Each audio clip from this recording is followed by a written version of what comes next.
United States Olympic Committee, Development, Enhancement, and Sustainability of Expert Performance in Sport Conference. 2008, Peter Vint, Ph.D., Identifying Critical Performance Features and Prioritizing Feedback. This original lecture was about 2 hours long, and these are the audio notes. Vint opens with 3 quotes that suggest technique and performance are correlated, but there are other important, if not more significant factors to performance. Underlying themes. Vint's research suggests there are underlying themes that propel athletes in performance. That is, some athletes do not have best technique, form, VO2 max, power, speed, and still perform at elite levels. Vint points to a basic level in many of the just mentioned characteristics and says all do not have to be at optimal or highest levels. Rather that all characteristics, that is speed, power, VO2 max, technique, form, etc., are combined, plus are different for each individual. The strongest or most in shape or best technician is not always the best. All characteristics must be high enough in total for athletes to perform at elite levels. So my understanding and the way I interpret that is in this way, and to give just a brief quick summary, you don't need to be the best in all of those characteristics and or the highest. You need to have a combination of whatever those skill sets and or characteristics are per individual. So one athlete may be quicker, stronger, faster, where another athlete may be smarter and better technique and in better shape. And depending on which characteristics are strong in each athlete, you'll have different individuals that are higher in one category and lower in the other, but they kind of, the total sum of all the characteristics was what propels the athlete. So I'm saying all that and restating that again is because the coach needs to figure out and identify what characteristics that need improvement per each individual athlete and then work on those areas. Of course, maintaining with the strengths that are already there and making stronger the ones that are lacking. Again, the total summation of all of those characteristics is what's going to make the athlete improve and or better. Performance process number 1, preparation. Goal of activity, knowledge of activity, knowledge of athletes, knowledge of equipment and environment, and strategy for observation. This first step is important for coaches and must happen before giving feedback. Number 2, observe and or measure. Choose environment, vantage points and distances, number of observations, and tools for observations. Step 2 also helps coaches plan for several observations in multiple settings and vantage points to optimize feedback. Number 3, evaluate and diagnose. Range of performance, strengths, and opportunities. Prioritization of faults. Step 3 focuses on giving bandwidth feedback and also commenting on what athletes do well. Number 4, intervention. Physical conditioning, motor skill practice, mental skill practice, perceptual skill practice, and feedback. Step 4 identifies needs and or what is most important to give feedback on. First for each individual athlete.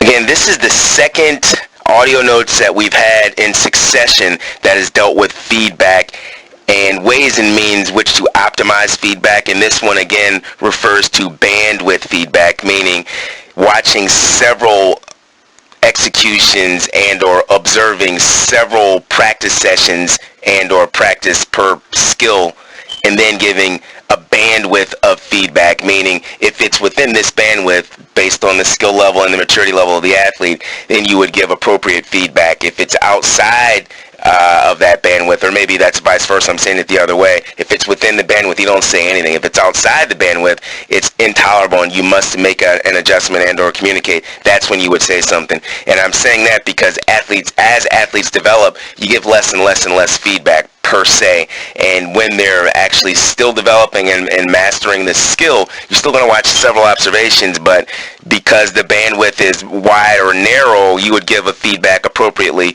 based on the skill set of the athlete. Again, if they're a much more refined athlete, the communication is actually going to be brief and short, but you're going to be a little more critical in as much as once they get to the highest levels, now you're pinpointing little small details. You'll be more critical, but there likely will be less errors. Again, for a novice athlete, you may see a lot of different errors going on just because they're novices and they don't have a mastery of sport, and because it's within a certain bandwidth and you understand that they're novices, you'll likely only get feedback on one of the critical features and or issues that they're dealing with. In other words, if you give too much feedback to a novice or a beginner or even an elite athlete for that standpoint, sometimes it can be paralysis by analysis because it's too much information for them to absorb. And I guess what I'm really focusing on here and trying to, say in more ways than one is, as athletes develop and get more skill sets and develop more ability, maturity, and training age, you actually have to speak to them a little bit less, but it's going to be more precise and detailed.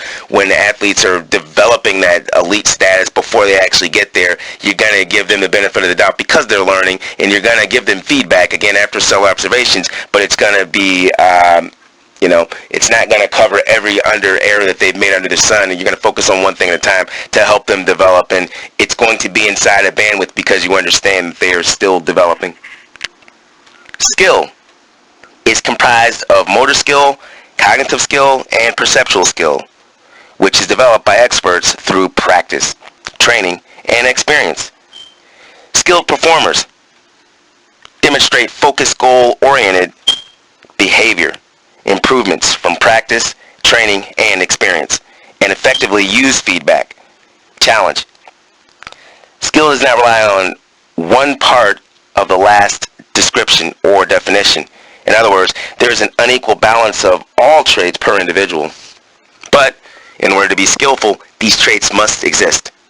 Coaches can improve on interpreting, giving feedback, and demonstrating or coaching area to develop skill as a teacher and a coach.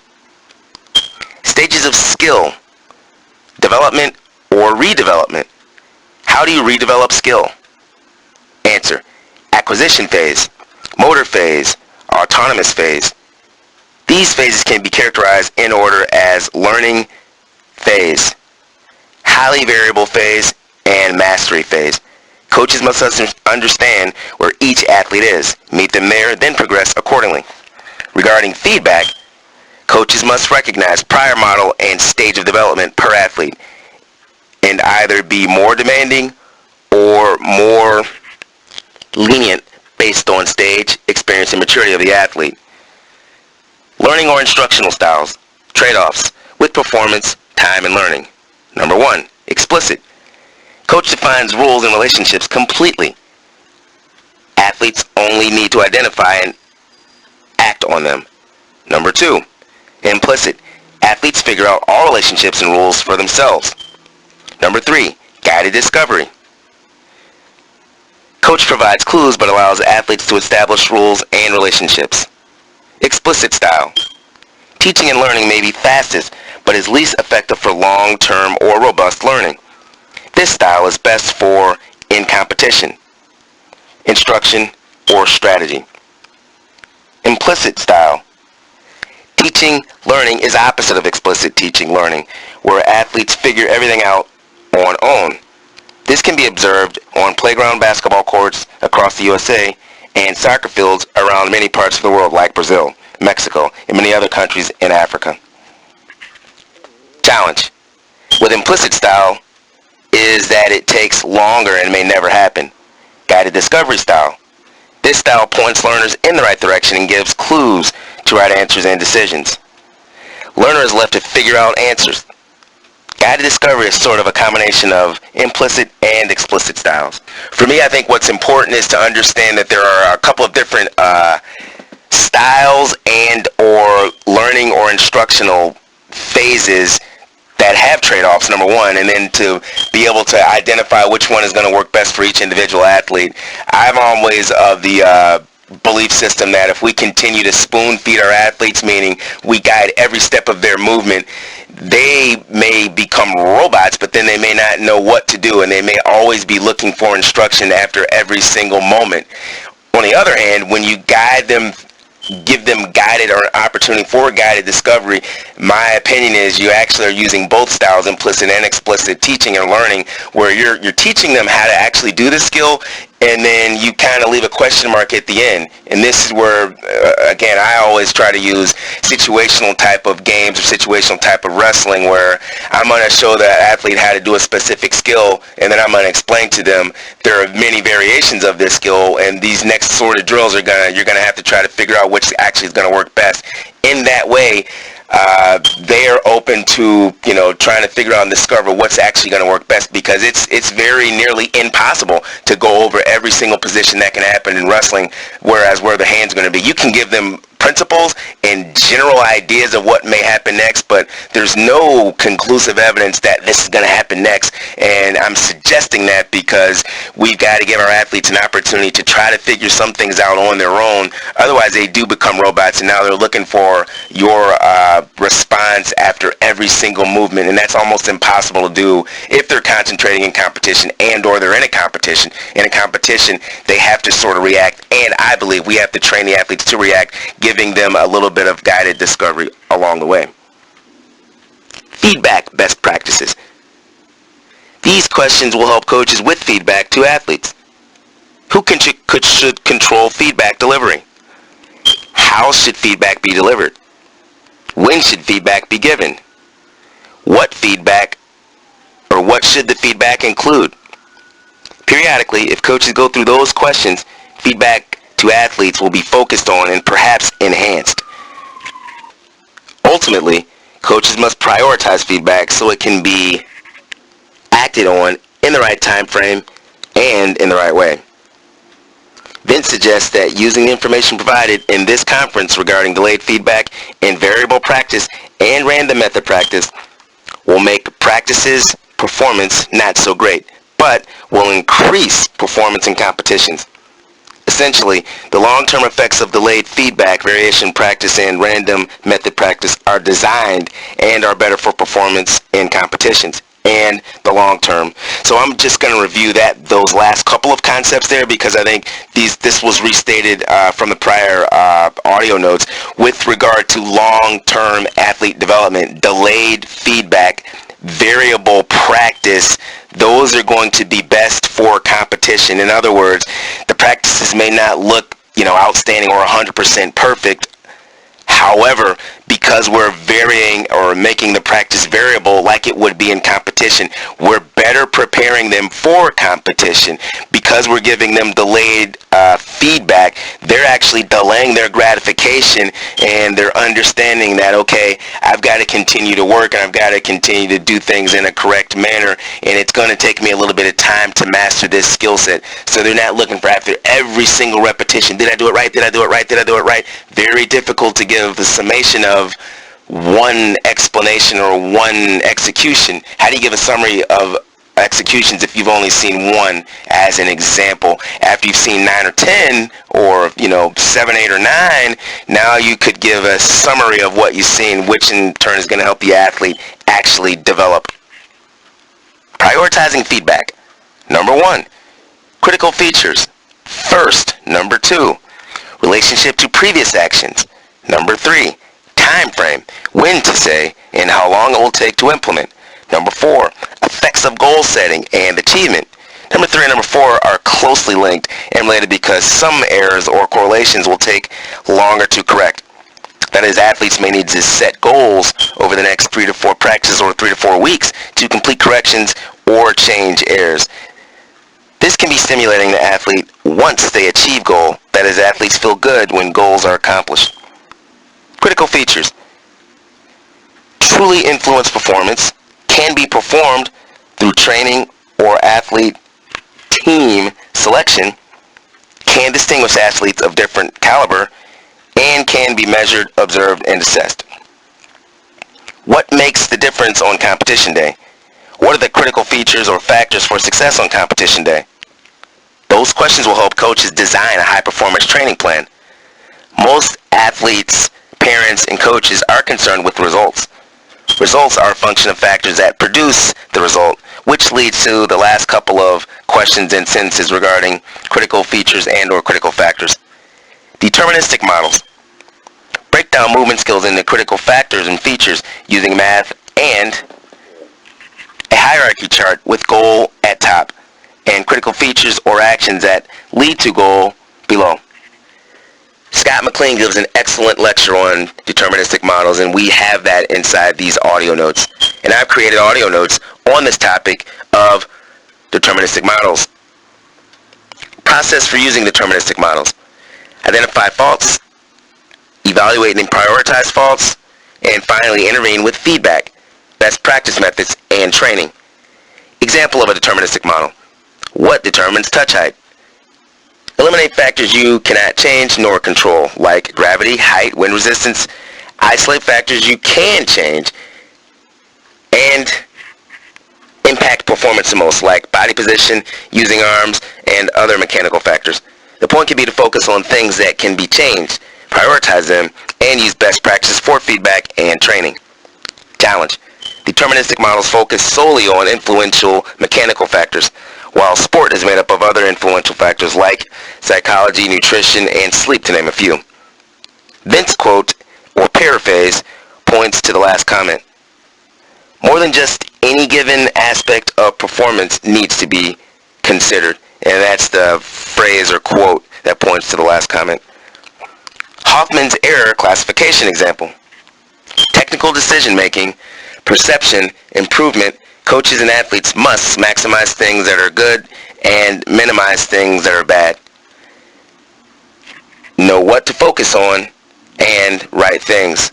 That is, balancing resources and prioritizing. A ratings rubric approach. This model comes from education or pedagogy. The rubric, which is a checklist or table or grid or columns intersected by rows that isolates skills, movements, and critical factors with descriptions of how and what to do, plus rates each skill, movement, and other critical factors that influence performance. Rating rubrics can lead to very effective evaluations that will influence interventions, feedback, and training. Vint references Jim Hayes' 3 biomechanical books as a good sources to help coaches. So again, in one of these audio notes, this one specifically, we've referred to a ratings rubric. Again, we've had several discussions with regard to how education and or athletics can be viewed in the same manner in terms of measurement and or evaluation and or long-term development of students. The idea behind the ratings rubric, again, just in summary, is to, isolate what areas the student athletes are good at or are bad at, or strengths and weaknesses, and then give feedback per the specific skill set or discipline. Just like a report card, right? A report card will give a student their grade in math, science, English, writing, or whatever other disciplines they're studying, and then typically when you go to a student conference, student parent conference, the teacher will explain, here's the reason why the student got this grade, and then I go to every single class or the teacher that they have, and then you have a very good analysis of what's going on and what you need to work on. The rating rubric for athletes could work the same way. The long-term athlete development plan and or model could be the same as the long-term plan for pre-K through 12th grade in the USA educational system. I'm pointing that out because I think academics and athletics are very similar in terms of how we can measure them so that we can enhance the performance of the students. Summary and Q&A. What is the right amount of positive to negative feedback balance? Vint suggests he has no perfect number or percentage, but suggests positive feedback tends to increase confidence and consistency. Most coaches are likely to err on the side of giving too much negative feedback. What about technology, simulations, and feedback? Vint gives a long answer to this question, and my audio notes are a summary of his words. He believes coaches must understand why they are using any technology and simulation device, and coaches must efficiently and effectively find out why and how to positively affect errors to improve performance. What about perceptually negative students or perpetually negative students? Vint suggests He's not equipped to answer this question and points to many other factors that also affect performance. He also says or alludes to some athletes using negativity as an impediment or motivation, which suggests to me that all athletes are different and coaches must know their athletes before high performance training will happen. Vint suggests the art of coaching essentially identifies factors that need and the athlete can control. Women's Olympic champion soccer coach April Heinrich suggests being able to use demonstration and explanation may vary with maturity and coach of athlete. Also, she suggests coaches must ultimately be good at both depending on individual athletes. Coaches have huge impacts on athletes and can affect change in either direction.